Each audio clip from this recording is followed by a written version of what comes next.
السلام علیکم ورحمۃ اللہ وبرکاتہ۔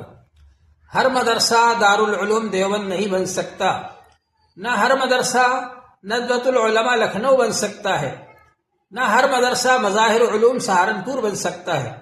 ظاہر ہے کہ ہر جگہ کے حالات علیحدہ علیحدہ ہوتے ہیں، ہر جگہ کی نوعیت الگ ہوتی ہے، ہر جگہ کے تقاضے الگ ہوتے ہیں، اسباب اور وسائل کی فراوانی کے اعتبار سے بھی ہر جگہ کے حالات الگ الگ ہوتے ہیں۔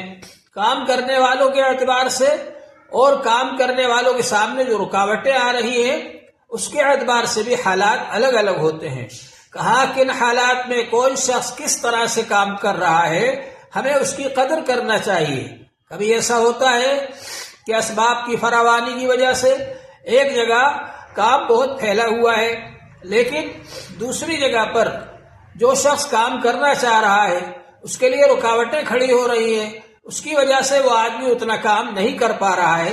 لیکن اخلاص کے اعتبار سے، محنت اور کوشش کے اعتبار سے بہرحال وہ آدمی بھی بہت قابل قدر ہے۔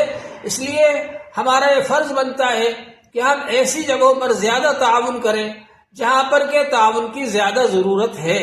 اللہ تبارک و تعالی ہم سب کو اس کی توفیق عطا فرمائے۔ وآخر دعوانا الحمد للہ رب العالمین۔